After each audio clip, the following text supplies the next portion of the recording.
মনে দিয়ে গেছে তো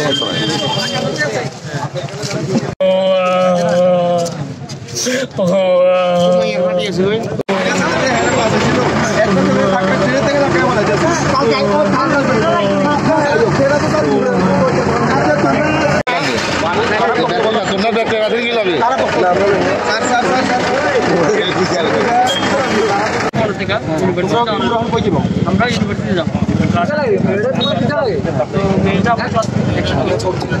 কিছু করো না তোমরা দুজন চলো একটু তোমরা কথা থেকে আমরা একটু লিখিত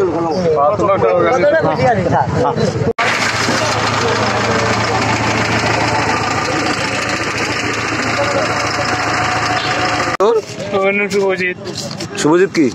বাবার নাম কি বাড়ি সাবরুম এখানে কি লেগে গেছে আমি উকিল সঞ্জীব দত্তর কথা ট্রেনের মধ্যে মায়ের ইফটিজিং লেগে গেছে কিচ্ছু করছি না কলেজ করে গেছস না স্যার আমি অটোর মধ্যে এরপরে ছেলেটির পিছিয়ে নিয়ে তুই বনকর পর্যন্ত আইসস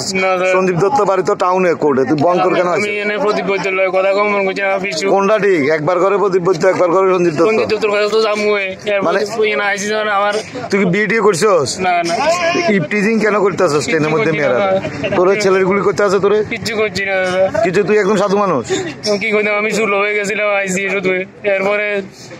আবার এই অবস্থা করছে আমি অসম্ভব কারণ ট্রেনের মধ্যে মেয়েরা তো ছিল তানি করছে না স্যার তো মোবাইলটা না স্যার আমি কিচ্ছু করছি না বিশ্বাস করেন মেয়েটার কাছে মোবাইল কেন আমি কিচ্ছু করছি না আমি কিচ্ছু করছি না বিশ্বাস করেন আমি কিচ্ছু করছি না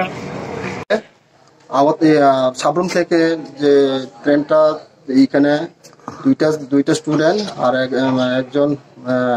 ছাত্রী ত্রিপুরা ইউনিভার্সিটিতে যাইতেছে তখন রেলের মধ্যে শুভ্রজিৎ ছিল বাবার নাম সাধন ছিল ওনার বাড়ি ঠাকুরপল্লী সাবরুম তো তিনিও ট্রেনে ছিল পেছনে তখন পেছন থেকে আস্তে আস্তে তাদের পাশে এসে ইফটিজিং করতে থাকে তো ছাত্র তখন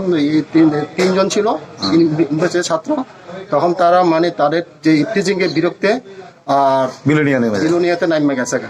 বিলোনিয়াতে নামার পর উনি যে শুভ্রজিৎ যে ছেলেটা শুভ্রজিৎ ছিল তেও বিলোনিয়াতে নামে গেছে তো এই নামিয়া পেছনে পেছনে ছিল তখন ছাত্ররা তখন পাবলিকে বলছিল উনি তো ট্রেনের থেকে এইভাবে আমরা বিরক্ত করতেছে আমরা ওখানে বিলোনিয়াতে বিলোনিয়া বঙ্কর জায়গাতে এখানেও আমাদের পেছনে পেছনে এইভাবে চলতেছে তখন পাবলিক ওরা ওনাকে জিজ্ঞাসাবাদ করছে তখন আটকাইছে